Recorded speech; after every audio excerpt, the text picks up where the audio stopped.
Lightsabers hum, they light up the night. Pete and Nick keep the galaxy bright. From Tatooine sands to indoor trees, they're bringing the news with galactic ease. ATGLive, we're blasting away, talking Star Wars every Thursday. Interviews, opinions, and all the lore. Hop on the Falcon, they're opening the door. From Vader's breath to Grogu's charms, theories and chats, they keep us disarmed. Around the galaxy tonight, Chris and Kelsey keeping it tight. They're breaking news like a Death Star blast, taking your calls and reading your chats. The greatest guests and what you need to know. Pete and Nick lead the Star Wars show. ATGLive, we're blasting away, talking Star Wars every Thursday. Interviews, opinions, and all the lore. Hop on the Falcon, they're opening the door. We're home. Well, welcome to ATGLive, your Thursday night home for Moff Gideon, apparently, and all things Star Wars.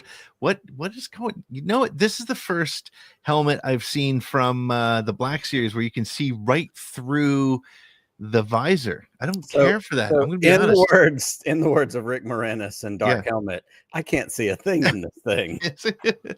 Yes, with the blast shield down, how am I supposed shout to out to Brian Fry, but yes, I can't see a thing in there. He told me that that's how that helmet was, and when I got it, I thought, no, it's fine. Yeah, it's just even with the big visor and the big red thing, like you just don't know what's going on. Didn't want to believe it. That's all right. I mean, it looks really cool. So that's good. So we have a special show tonight. We got a guest. Nick, who's our guest tonight? Our guest is the always fabulous Heather Antos. Heather has been with us a million times. We love when she's on. We talk about comics, which you and I don't know anything about, so we get an education. But we also get to hear about all the cool things that she's working on, whether it's Star Wars, Star Trek, Gwenpool, Dr. Aphra, conventions. Like, this is the gal who does everything and is in the middle of all of it. And so we're always excited when she brings us news, updates, and all the fun that's going out in the world of all the things that you're a fan of. That's true. And, you know, if you've ever forgotten that Nick is from the South, he just said gal. And I don't think I've heard that since, I want to say 1987, maybe. I don't know. It's funny, though. So we're glad. We're glad that Heather's here, as always. She's always a fun guest. And want to send you and remind you to head on over to the sswnetwork.com so you can get access to all of our socials and our t-shirt store. You can click for information about my book. You can sign up. There's a little button that says Who Owns the Myth. Go there. You can sign up for the mailing list. You'll get gifts when the book comes out, etc. Blah blah blah. Go check that out. And it's great because we'll keep sending you stuff. You can also join our Patreon program for as little as $3 a month. You'll get swag. You'll get first. We'll drop the audio podcast there usually first. And it's a lot of fun, and we're just glad. It's a great way that you can support us. So we really do appreciate that. So what else? There's other ways to keep track with us, right, Nick? Yes, we do appreciate that. And I'm going to just use as a personal point of privilege, as we talk about voicemails and ways to stay in contact with the show. As you can see right here above my head, we do have a voicemail line, 504-321-1501. Call us literally any time of the day or night when a Star Wars thought hits you, an opinion hits you, an insult you want to throw my way because I said gal because I'm from the South. That's fine. I'm big enough to take it. Call us, leave us a message, or call us and tell us that you pre-ordered Pete's book. Tell us that you're going to get a copy of it. And when you get it and you start reading it, call and leave thoughts about it, because I'm telling you right now, I've read this book at least 3 times as an insider who's gotten to help with the review and the editing process. It's truly fantastic, and I'm excited for everybody to check it out. I'm excited for it to be released live in November. You're going to want to get a copy of it. So call, be involved, buy Pete's book, and then tell us how much you like it and how much I was right, because I don't get that a lot in my life. But you can be right about this one. Well, yeah, that's I really appreciate that. And well, without further ado, we have two more things to do before we get to our guests. So first, I'm going to bring in Chris and Kelsey. How are you guys doing this evening? Kelsey, what's up? Doing all right. I just checked it out, and our Twitch is live. So Yes, check us out there. It's running at the same time here, which is awesome. we're Figuring out technology. Let's go. Expanding the empire 5 years later than everyone else. Yes. Yeah, we will never be ahead. That's kind of our goal. Mr. Ryans, Chris, what is up? Pete, Yes. Oh, that was very subdued. Yes, Chris. we're living in Andor. How are you guys doing? We're living in Andor. Yeah. Yes, we are. Yes. Throw a brick, as Nick has on a sign there. Yes, absolutely. Yeah. I'm as good as can be, I suppose. All things considered, but at least we got Star Wars to talk about and fun things. Like, this is the time when having a hobby like this is really like being a Star Wars fan is great because you can kind of depart from it. I don't encourage people to watch Andor at this moment. It's a little bit too much like watching Fox News or CNN, so stay away from that. And just watch The Empire Strikes Back. Here's one. I never thought I'd say this. Go watch Star Wars Resistance. Oh, just do it. Okay. Just check out. Go to something animated. Go to something that is. I don't know. We can't get into that again, but yeah, Andor is going to make you feel some feelings. Resistance might too. I don't know. I've only watched 2 episodes 3 different times. Don't watch Bad Batch right now. But yeah, there's some things. Bad Batch. Yeah, don't start Bad Batch. Right? Take it back to the OG. That's what you need to do. Yes. Well, Nick, I also have our Sportsball update real quick. Do you want to get that so we can see how everybody's doing? Definitely want to see that. This week, it was the Imperials. First week was Rebels, and it was won by Mon Mothma. That still is just devastating to most people. All hail the Queen. That's going to be your only win this season, just so you know. This week, it was Imperials. It was Thrawn versus Finn versus Tarkin versus Darth Vader. And here's the results. Ta-da! Darth Vader won as everybody's favorite Imperial by a whopping 50%. But Thrawn wasn't that far behind, as he should not be. I actually thought there was a chance I was going to lose to Thrawn this week. Tarkin came in third. FN2 and 87 got a very low percentage. But I would argue that it's tough to say he's an Imperial. Why is FN2 and 87 there? Talk to Raven. That was Raven's pick. That's Raven's pick. Yeah. Yep. Talk to Raven. That was Raven's pick. I gotta take her out of Broaxium too. All right. Yeah, kick her out. She's done. She's getting a week on the bench for that one. So after our second week, we have the following standings. I am in first place with 8 points. Nick with 6. Kelsey was 3.5, and Raven with 0.5. And I'm with Chris. She should possibly lose.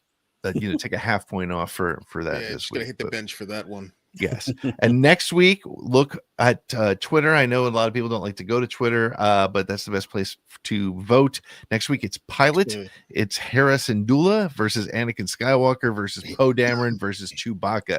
It's going to be a great week in the voting. So get out there, vote. Check out ATG Cast on Twitter.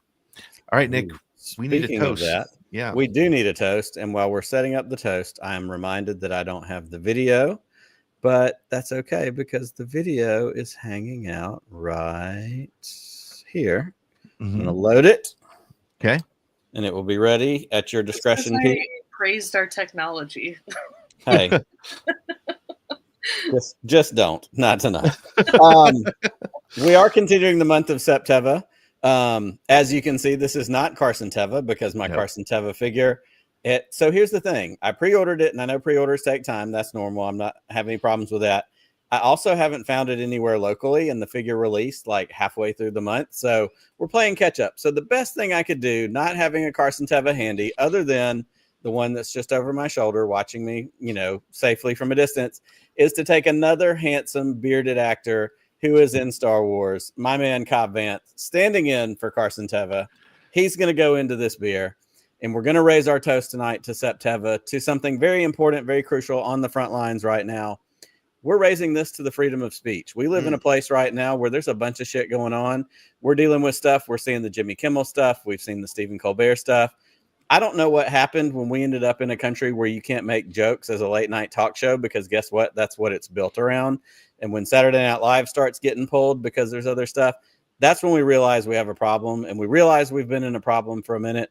So I'm raising it tonight to free speech. Keep talking, keep raising our voices, however we do it. It may not be the loudest thing. It may be a quiet thing, but if you post, if you create, if you type, if you talk, if you preach, if you scream, do the thing that you're doing, use your voice, use it in a way that lifts other people up, help raise each other up, and let's look out for each other. And however we need to, whatever form it takes, let's throw a brick. So cheers and happy Septeva to all of us.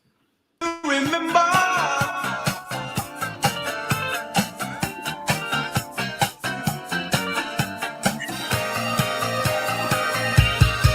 Do you remember? Yes, fantastic. I love it. I think it's great. Thank you, Chris, for that wonderful video. Top-notch work, as always, by Chris Ryans.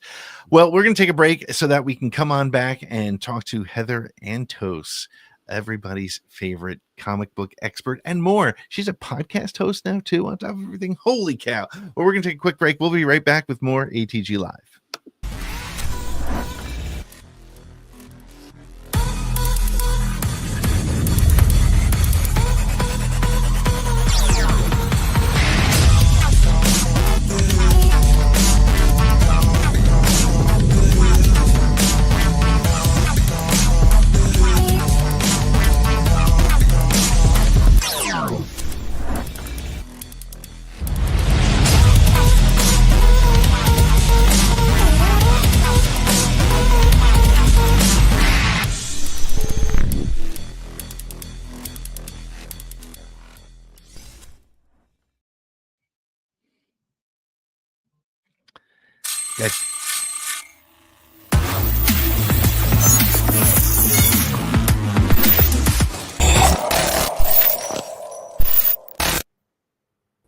Heather. Hi, Heather. Hey, how are you guys? We're awesome. How are you? I'm doing good. That was quite an opening. I have a few responses that I was silently screaming, so I'm just going to run them down. First of all, Nick, how dare you read one of Pete's books before you read one of my comics? Hey, time out. I want the record to show, because you've been on this podcast enough. I have read your comics. I haven't read other people's comics. That's fair. But I have a whole stack, and when I pull out a comic, really the first thing I do is go, is Heather's name in here? Okay, we're good. Otherwise, not so much. Also, FN2187 was an Imperial. Finn is not. So there we go. That's your clarification. But was the Imperial or First Order? Where's that line? I mean, are you MAGA or are you a Nazi? Where's that line? Oh man, and Fuego tonight. Love it. And then speaking of Andor, I just want to shout out. I got my Jedi Kaylin shirt in today. The death of truth is the ultimate victory of evil. That's fantastic. I'm wearing that. In honor of all the things. So yes, all the things. Yeah. All the things. Well, Heather, it's always great to have you back on the show. You have been with us a bunch of times. We always love hanging out. We've done Dr. Afrel. We've done Star Wars Celebration stuff. We have talked about a little bit of everything with you. Tonight's one of those chances where we're just going to hang out. Of course, we're going to talk about Star Wars, but you do a lot of things other than Star Wars. So what have you been up to, I guess, since April when we saw you last? What's been going on? Yeah, I mean, convention season, right? I've been hopping all over the place. I don't know if anyone follows me on social media. It feels like every weekend I've been somewhere else, because I probably have September, for whatever reason, I'm not traveling at all in September. I get to have a weekend again. It's been so nice. But yeah, a lot of conventions. I've been doing a lot of drawing and making a lot of comics. And as you teased, I did just start hosting a podcast of my own. So lots of fun stuff there. Yeah. Well, as a podcast host ourselves, tell us about the podcast so people can. Yeah. So I am a co-host on Screen Crush Crossover Universe with Ryan Aries, the Screen Crush channel. If you don't follow it on YouTube, we do a lot of Easter egg breakdowns of all your favorite Star Trek, Marvel, Star Wars, Game of Thrones, Alien Earth, all the things, right? All the nerdy things we do, a lot of breakdowns and a lot of deep dives and theory videos. And Ryan and I this summer decided we wanted to do an even more stripped back behind the scenes version where we get to bring on a bunch of the people who work on all of your favorite shows, or have written some of the comics that these movies and TV shows are inspired. So we brought on Sev Ohanian, who is one of the producers of the Ironheart show. He also worked on Sinners. We've brought on your guys' pal, Paul Seong-Hung Lee. Yeah. He was on with us. So we're bringing on a bunch of fun folks. This week, I think it aired today. Our guest was Sol Rodriguez, who is on Peacemaker season 2. Nice. She was also on Picard season 2. So it's been a lot of fun. It's been a lot of fun. That's really cool. I love everything Screen Crush does, and I was very happy to see that you are. I know you've been on a bunch of their breakdowns and that sort of thing, but it was great to see that that's happening. It's another one to add to my podcast listening. And now that the world is like kind of going back into the office or wherever, podcasts are becoming more important to people again. So that's really great, and I was excited to see that. Well, and we don't need to undersell it. Pete's kind of a big deal because he got to be a part of all the Severance stuff when Severance was going on last season. So, I'm just lucky to hang out with all these, Screen Crush pros. But it is so much fun. And Heather, you've been all over the place. I know like you said, we see your posts being at conventions. You're doing the podcasting stuff. We've talked a lot about comics. Pete and I joke all the time about not being comics guys. Of course, we appreciate the art. We appreciate the format and the medium and what it is. We just don't commit the time to it that we should. From your standpoint, from your perspective, and this doesn't have to be Star Wars. It can be just kind of across comics in general. What is kind of the state of the union of comics right now? You're working directly in this. Yeah. Is it growing? Is it big? Tell us a little bit about that. Well, I mean, Batman #1 just sold over 500,000 copies. So, comics readers are still out there strong and in full force. This year, we're seeing the Marvel DC crossover for the first time in decades upon decades upon decades. Are these companies acknowledging each other, not only officially, but also, in publication. So a lot of exciting things are happening. This year was a bit of a hurdle in the industry when Diamond, one of the main distributors in the comics industry, did go bankrupt. So we've seen a lot of resilience, perseverance, and some unfortunate shutdowns of some of the smaller publishers or smaller retailers, and in response to that. But the industry, they've been shouting the death of comics from the rooftops ever since comics first started over 100 years ago, right? So we're still here. We're still, we're not going away. And I'd say, honestly, like, the comics are better than ever. So, yeah.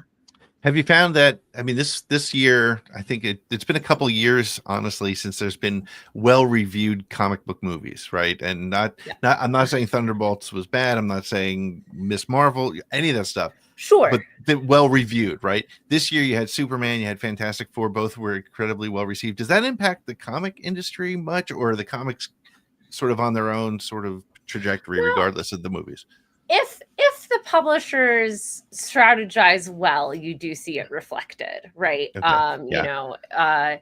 It's all about planning to hype around, what is going to be talked about most in the zeitgeist, so you want to make sure that, for instance, when Fantastic Four drops, right, you have collections of Fantastic Four in print for people to order off of Amazon. Right. If Marvel had nothing in print, nothing in stock, nothing available, then obviously they're not making the most of the moment. And like that's, but like that's really, you do see it reflected. And I mean, James Gunn especially has been such a beacon for comics. He, you know, he is very loud about the source material, and he's very loud about the creators who've worked on the comics, you know, very proudly bringing into the sets, like incorporating them, asking them questions, you know, having them work as consultants on the films, you know, and it's honestly all we have been begging for in the comics industry for years.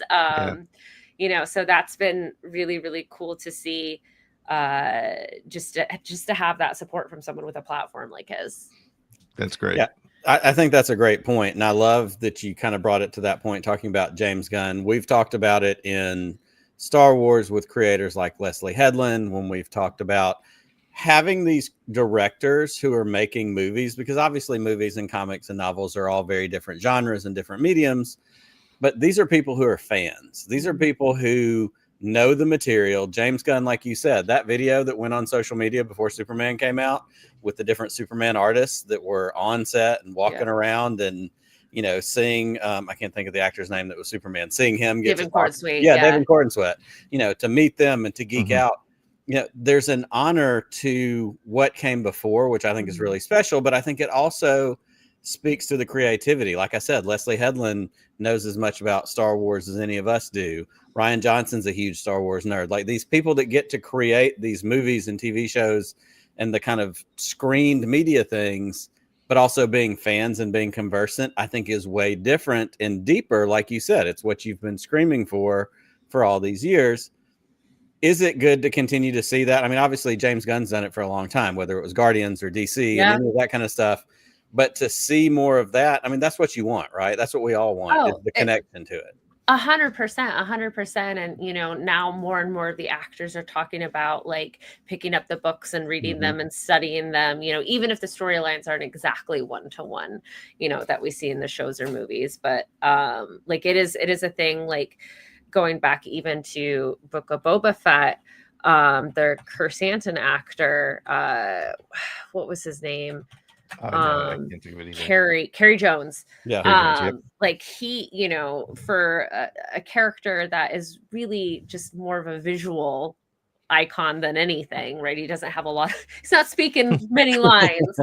But even he spoke to at Celebration that year of how important it was to study the comics and study the characters' movement in the comics and the poses, and he wants to make sure to give the fans. So it is really cool to see people with these platforms really pay tribute to, as you said, the work that came before. Yeah. 100%. That's cool. Yeah, it is funny too, because I think that there's this weird world that we're in now where continuity is an expectation, but I think somebody like DC is doing a really great job of, you know, we've gotten so many different Joker movies, but we're comfortable with the character, but we don't need him to be the same in every movie. And, you know, I mean, I'm really curious if what's his name? The latest guy who's playing the Batman. And if he can work in the Superman universe that we're in now. And honestly, I don't think it matters. I think you can give us stories because these characters are so part of our culture. Yeah, honestly, like, if it's a good story, if it's done well, like, we'll love it. Of course, you're always going to have the people who are going to be curmudgeon-y for the sake of being curmudgeon-y. You know, it's a very polite way to put that.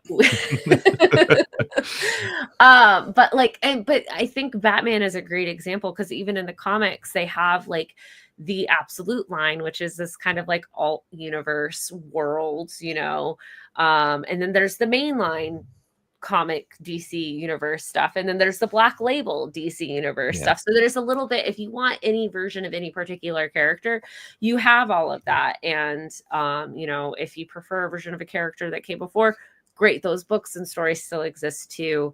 And you know, it is just kind of fun to see the mixing of all of these worlds and characters. And personally, as someone who, you know, works in IP and works with different characters and different canons and all of this stuff, it really comes down to, because it is all fiction at the end of the day. I hate to break it to all of you, none of this stuff is real. Don't ruin it. I know I am the worst, but it is like, so long as the creators understand the core tenets of what makes Star Wars, the core tenets of what makes Han Solo, or whatever, you can really pick up and drop and play anywhere and tell a good story. It's just making sure the core, the core components are there. So I think that's what makes it fun, especially getting to see the Matt Reeves Batman and now whatever James Gunn is going to do with Batman, because Matt Reeves and James Gunn are two very different filmmakers. Without a doubt. Yeah. Well, and you talk about hitting the different highlights, hitting the different topics. Pete and I both grew up with dads who were Star Trek fans, and you do tons of Star Trek stuff. Yeah. What I want to do, I want to give us a minute because I emailed you and I said, what are you working on? What's going on right now?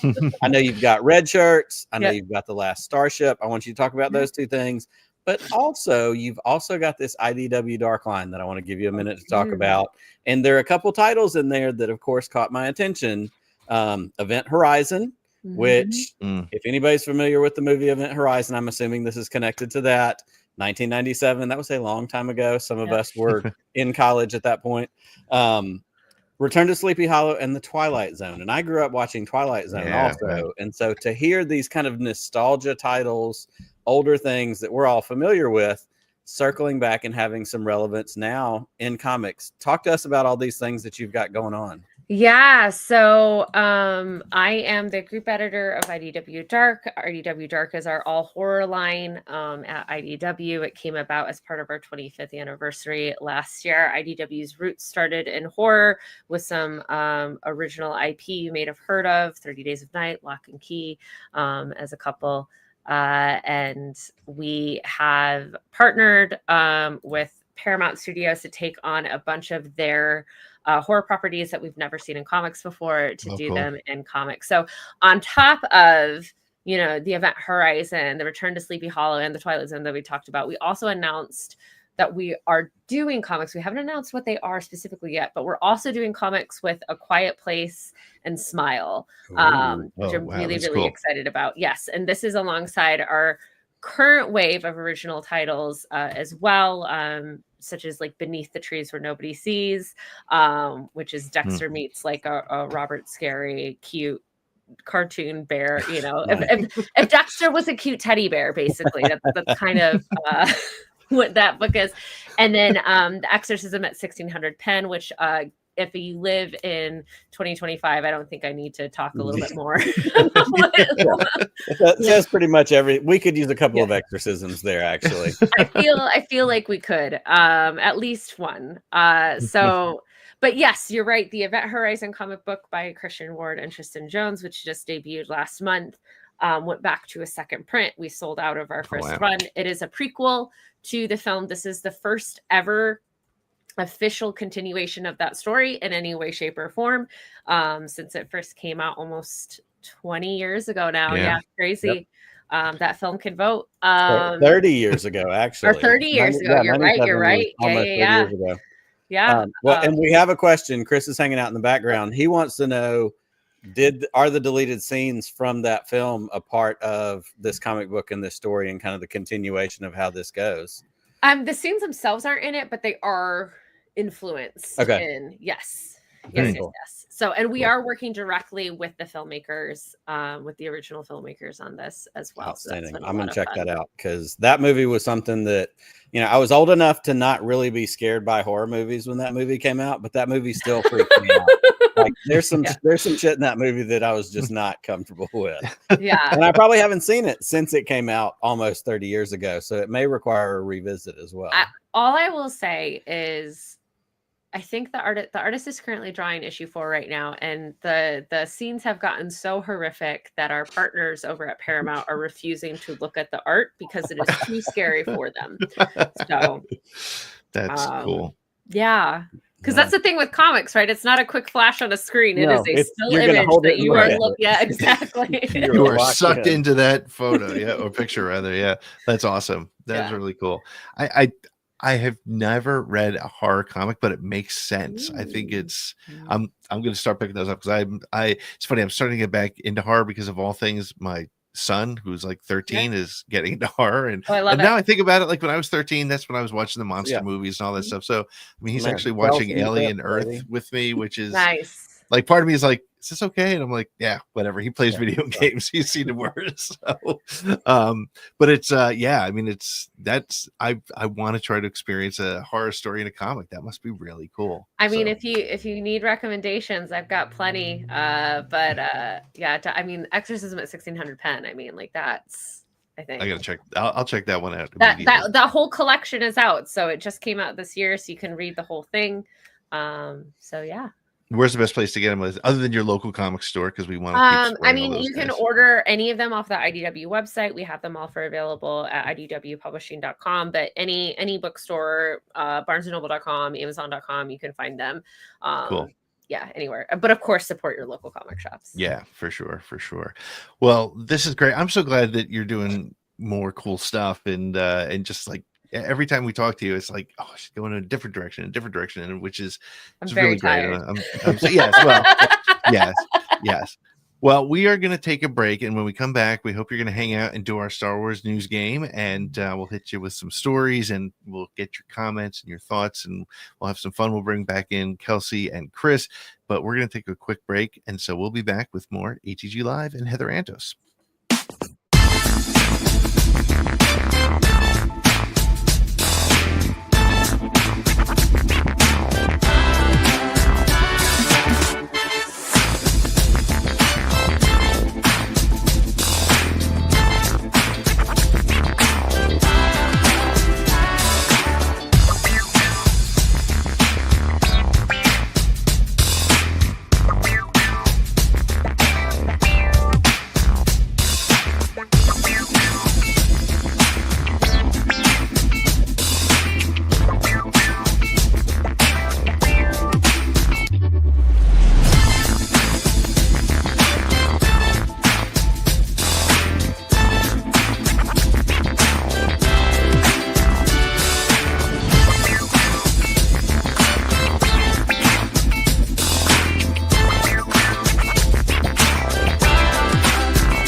Producer Kelsey, clearly the most powerful being in the galaxy, selects this week's most overhyped Star Wars news from our website and forces a panel of organic life forms to argue about it.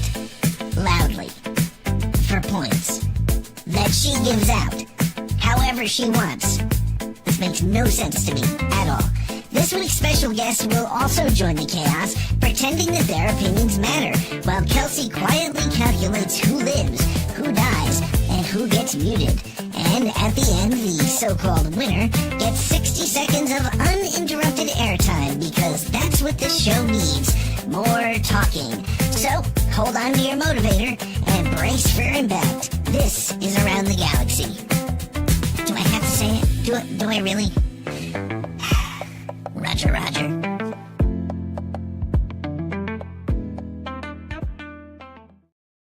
Well, hey, we are back, and I'm in the wrong spot. I'm going to get that right one day. But Kelsey is our inquisitor. Chris is our voice of reason. I don't know, Chris, would you call yourself that? I don't know. I'm a voice, a reasonable. And he has reasons. I mean, come on. You can have some reasons here and there. Yeah,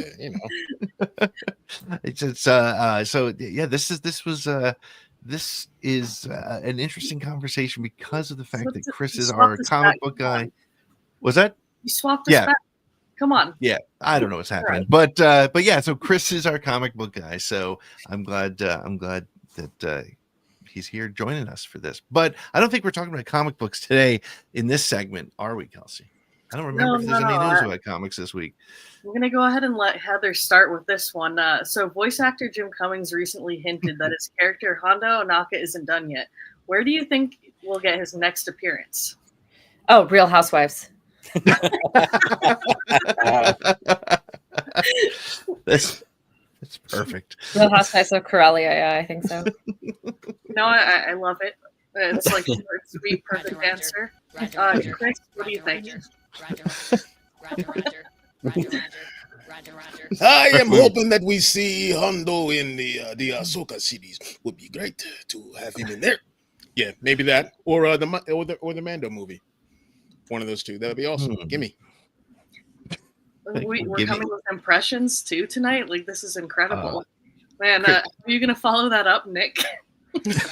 So, I mean, he's Jim Cummings. He's Hondo. Is he Winnie the Pooh or is he Eeyore? He is Winnie the Pooh. He's Winnie the Pooh, right? Oh, yeah. Like, I don't care. Like, bring it to me. To borrow from Chris, give me. But I do like that we have these little slips along the way. And you've had this stuff with Sebastian Stan. You've had this stuff with Tom Holland. Like, and this isn't that scale. These aren't giant Marvel blockbusters. This is Star Wars, and it's the guy who's the voice of Hondo. But I do like that he's out in the world saying, yeah, there's something coming. You know, freaking Boba Fett, you know, he's wanted to do that, and he's tried to say things, and it hasn't really worked out. And he said, hey, write letters to Disney and tell them to put me in it. That's, you know, that's a whole different level. But I do think that Jim Cummings is such a beloved actor, voice actor. He's one of those ones that we go, yeah, let's figure out how to plug him in. Let's figure out a way to get Hondo into something because he's fun and we like him, and why not? What do you think, Pete? You know, I'm kind of split, honestly, because Real Housewives, I know. Yeah. I know, Yeah. Real Housewives. I hadn't thought of that, but I He think was that going that's with Bachelor really- in Paradise, but the Real Housewives has it. Well, Bachelor in Paradise just ended, so See? Yeah. But Yeah, isn't there like a Golden Bachelor coming up? I don't know. Golden Bachelor, but you know, there's so many seasons, like series of Real Housewives. He could be recurring against all of them. It's a better deal, I think. My next recommendation for this podcast network is going to be a show where we talk about all the different housewives and bachelor shows, and Chris just has to listen to people talk about it so we Amazing. can visually watch the pain that he's in. Ratings gold right there. I'm sure everybody would tune into that immediately. Claire would love that show. But no, so here's the thing. Like, he has been the voice of Hondo everywhere. Video games, television. I think he does the voice of him in Disney, right? When in the Falcon run. Yep. So it could be anything. It could be another video game that's coming out. I'd like to believe that it's something a little bit more. And yeah, I think he would fit well in the Mando movie. I'd love to see that. Just sort of a, you know, collect the pirates, get him there. Somebody was saying today, I heard it on some podcast, so I apologize for not giving the credit, but it would be cool to have him sort of be a who is the in the original Thrawn series, who is the smuggler guy? Why can't I think of his name? Talon Card. Be the Talon Card of the new Filoni Thrawn movie. That would be kind of cool. So yeah, I think he's going to come back. And you know what? It's probably all those things. It's probably a video game. It's probably no. He's not going to show up in Solo 2 because Solo 2 will not happen. Sorry. Hashtag. You don't have sorry. to say it like that. I would love to see it. Believe me, I was calling for a sequel the day I saw that movie, but it's not going to happen. I'm really sorry to put it that way. So there we go. I want to see him as Talon Card's sort of equivalent in the Thrawn movie whenever that happens. Man, it is every week with this dude. Ugh. He's turning me into like actual Harrison Ford. Like, I'm getting grumpier. All right. It's funny. Let's start with you, Pete. So Lego Pieces of the Past drops on Disney Plus this week. Since everything is possible in this multiverse like timeline, what do you want to see? I want to see less people shilling and putting their free Legos all over Twitter. Sorry, I'm not bitter at all. I'm fine. No, what I would love to see is me calling people shills. Isn't that funny? That's a hilarious comment.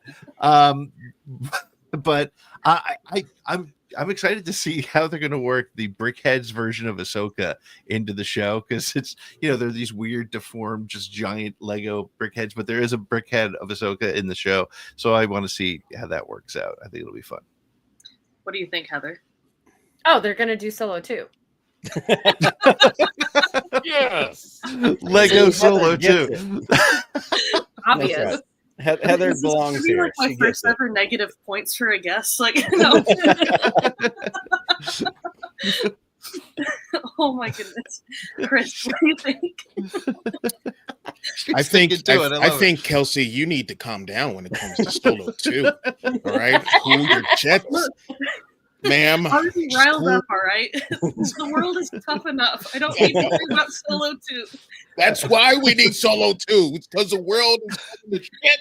Kelsey doesn't need to think about it because she lives it every day.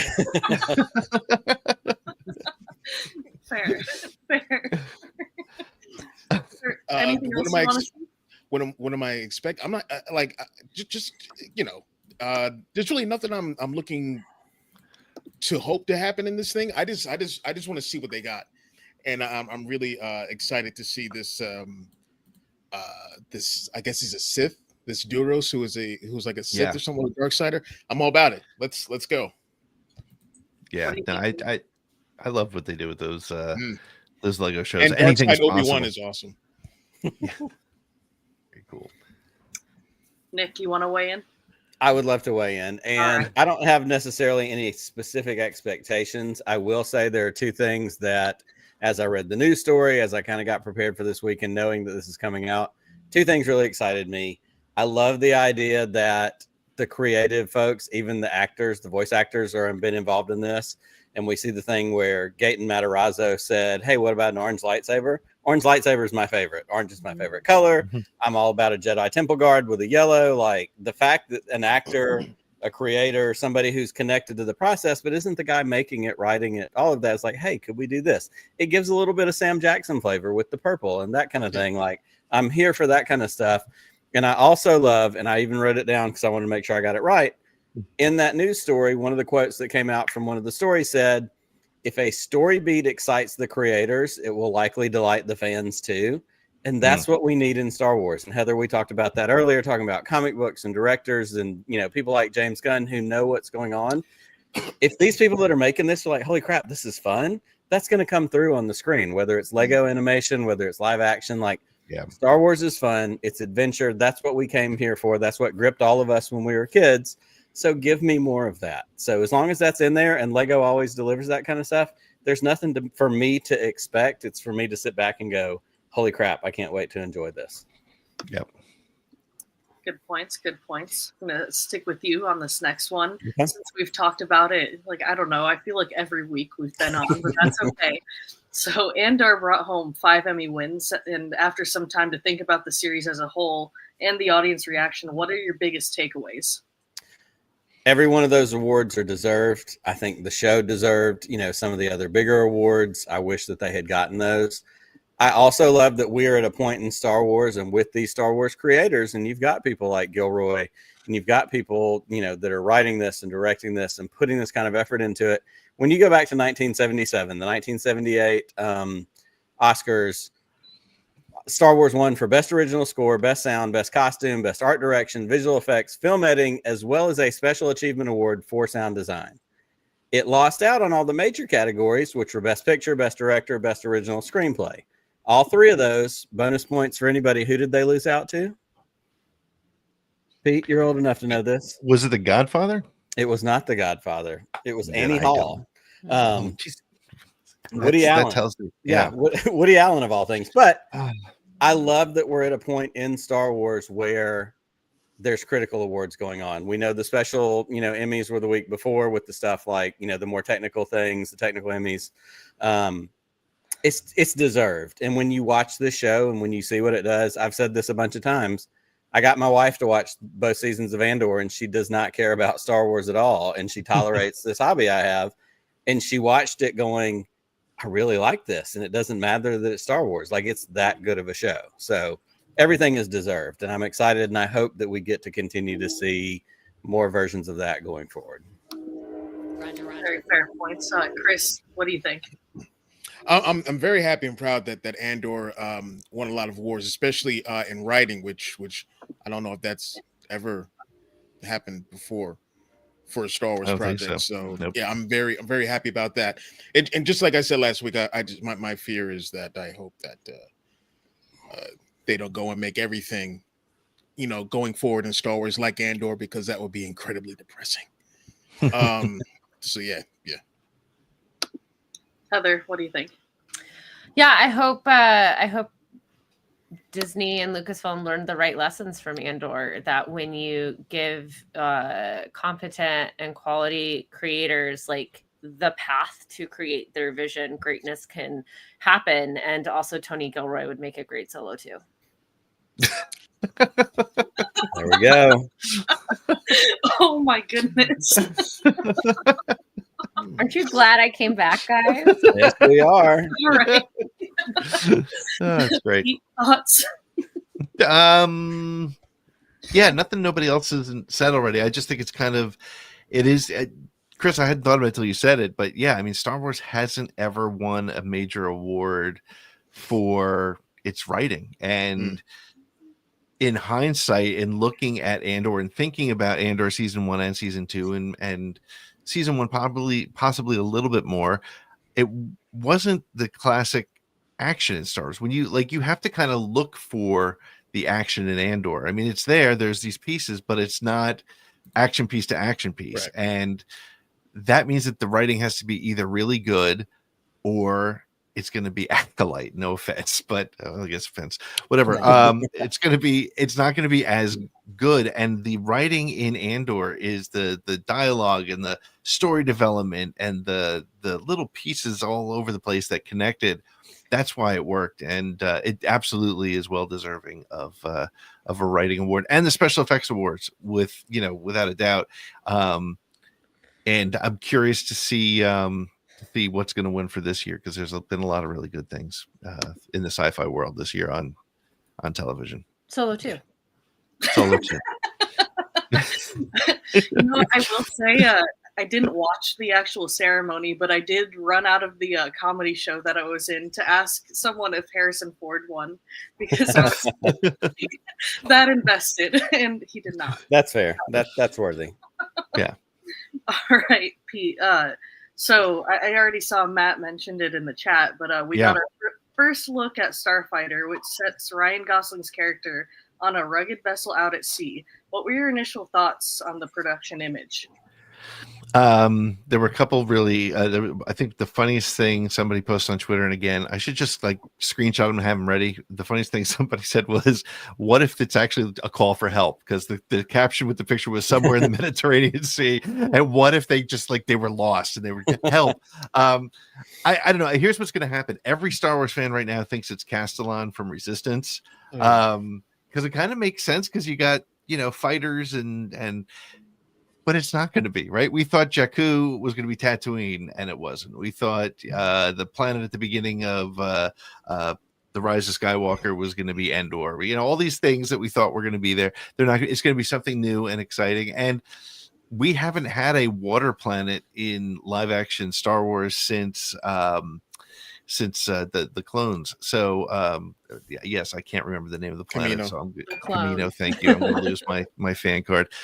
And that wasn't even we didn't get to see much of the planet there. We saw a lot more of it in Clone Wars, which was really cool.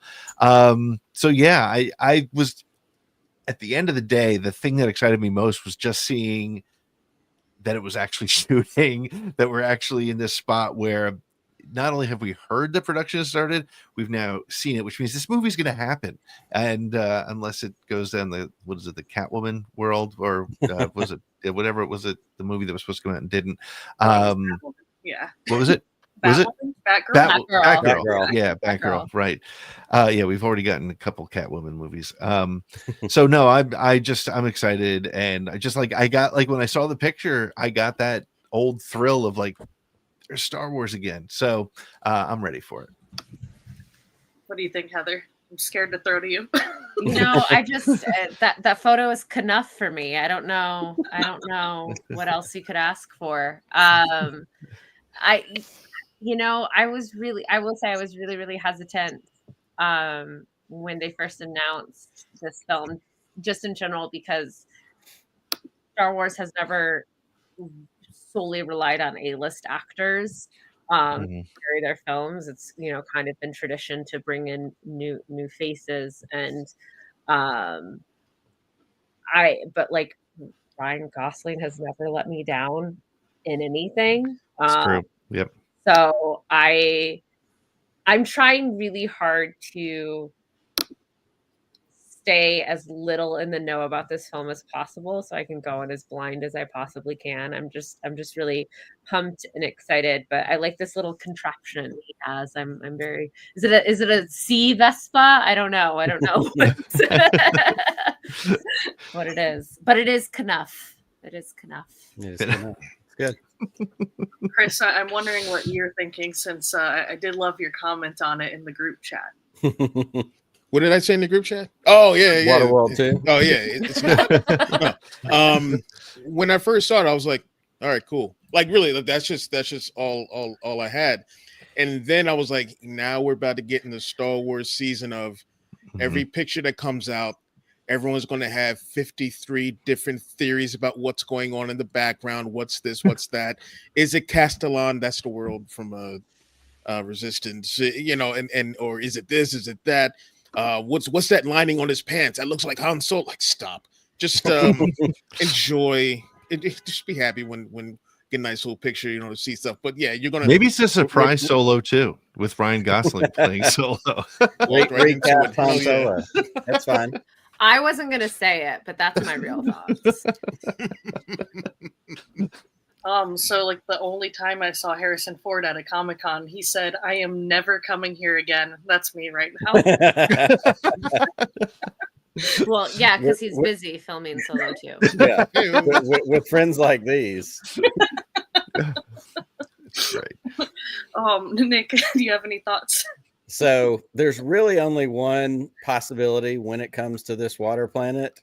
And I think we all know it's got to be a trap. Mon Calamari. I mean, if this is not the home water planet of Admiral Akbar and his people, I don't think I want it. I do see the Ryan Gosling resemblance. See? So, I mean, yeah, that's true. Live action Akbar. Junior Akbar, Snack Bar, whatever that guy's name is, that's where we're going. That's what this needs to be. And there's nothing for me to speculate on. It's a water planet in Star Wars. Awesome. Yeah. We've gotten snow planets. We've gotten desert planets. We've got jungle planets. We've gotten all the things. Give me all those things. I'm ready to watch it. I'm ready to consume it. And like Chris said, I'm ready to have a show where we take whatever trailer eventually comes out and we take a 2.5-minute trailer and we talk about it for 2 hours because we're nerds and that's what we do. Why not? But the set pictures, like Pete said, are exciting because that means something's happening. And Disney has spent a lot of time over the last 5 or 7 years going, hey, we're going to make this thing. And nothing ever comes of it. And, hey, we're going to make this thing. And Taika's going to do a thing. And Ryan Johnson's going to get a trilogy. I want all those things. But this is one that we can see right now. Like something is actually happening. So unless we get Batgirl, awesome. Let's go. All right. Well, I'm looking at the scores now. And despite her harassing me about Solo 2, Heather wins. So she gets the platform. You can plug whatever you want. I harassed no one. That's right. I gave the people what they wanted. Oh my gosh. Agreed. Okay. She's got my vote on that one. Plug in whatever I want. Okay. I'm going to talk about the couple of Star Trek things we didn't get to talk about earlier in the show. And that is 2 comics that are very, very near and dear to my heart that are out or will be out next week. The first is Red Shirts, which you don't have to know anything about Star Trek at all, except know that red shirts die. And spoiler alert, they do that a lot in this comic. That book's awesome. Thank you so much. Yeah, it's I wanted to dememify the concept of red shirts, bring about a crew that we all fall in love with and fall near and dear to our hearts, and then break your hearts as I eviscerate them issue by issue across 100 pages. So check that out. The first 2 issues are on sale now. Issue 3 will be coming out soon. So definitely check that out. It's super fun, super bloody. Definitely not one for kids, folks. Or maybe you're a horror 13-year-old. Who knows? Right. And the next one is what I am calling Absolute Star Trek. It's the perfect book if you've always been curious about Star Trek but never knew where to start. That is The Last Starship. An oversized issue 1 comes out this week by Jackson Lanzig, Colin Kelly, and Adrian Bonilla. This takes place in a time period we've never explored, that has never been explored in Federation history. That is the Burn what happens is over 1 trillion people die, all the dilithium explodes, the Federation is nearly depleted. It's like the Order 66 of Star Trek. And there is, you guessed it, a last starship that is out there and trying to save what remains of the Federation, of hope, of all good things before all the bad guys take over.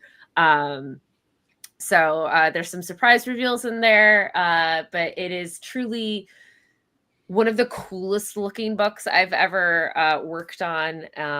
Super proud of it. And it comes out just in time for the 60th anniversary of Star Trek, which is next year. So definitely jump on that if you've ever been curious about a Star Trek.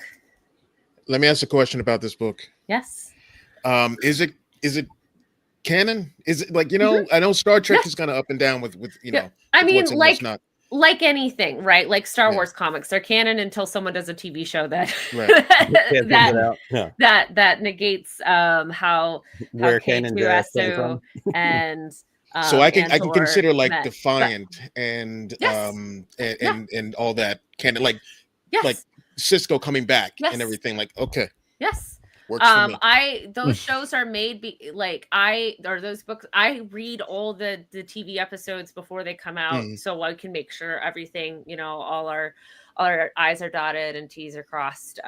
So everything falls in line as close as possible as we can. So they're as canon as any comic can be. Yeah, that's awesome. So, and I wish the shows would follow suit, because the books, just like Star Wars with their comics, the books take it in a traditional but non-traditional direction. Defiant is like, thank you so much. It's so good, and it will be so cool to see something like that in live action as well. Like take these characters in different directions and different situations, and it's kind of hardcore. Seeing like Ro and Worf and I keep forgetting the new character's name, the Orion. Nymeria. Yeah, like Nymeria, them together, and in these like action oriented situations. It's really awesome. Thank you. Yeah, they've been so much fun to do, and Paramount's been so incredible to work with, to let us get away with all the stuff that we've been, every single time I pitch them, can I have a parasitic infestation come from another dimension into Defiant, right? Or Red Shirts, can I take your usually PG series and do some very graphic violence, for 100 pages. So that's been really great. And then I'll just take the last couple of seconds here I also want to plug, I am a part of 2 Kickstarters right now. That are one just started, one is ending in a couple days. The one that is ending in a couple days is called Funeral Home. It is a 30-page comic that I did a cover for. It is about a group of assassins that use a funeral home as their cover. It is a lot of fun. Please check it out. Order my cover. So that is Funeral Home comic. You can find it on Kickstarter. And the other is Bixby Grant Private Eye, which is about a supernatural mummy private eye, solving some supernatural crimes when there's other ghosts and vampires and all sorts of fun things. It's a nice 50s hokey, very classic comic book. It's super fun. Cool. Yeah, that's very cool. Well, Heather, where can people keep up with you online so they can hear about all these things? Since we only have you on every couple months, feels so. Where can they follow you? I know I'm sure I won't be back by January, right? Exactly. To stay in touch with everything I'm doing, you can find me at Heather Antos on all the things.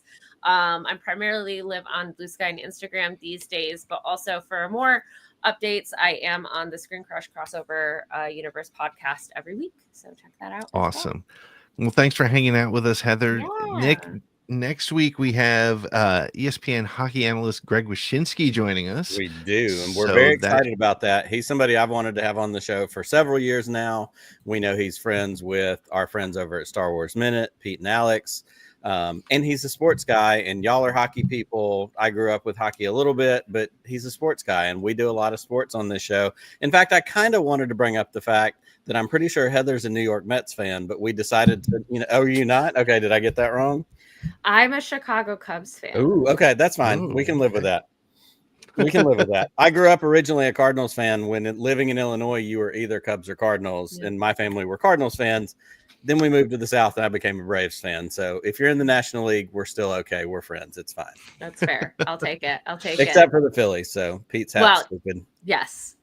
Well, I mean, just because we're crushing everybody, it's a little. I understand. Nobody asked. Nobody asked. It's Anyhow, fine. moving along. Greg Wyshynski Yeah. from ESPN next week. Excited Next about that. week. Yes.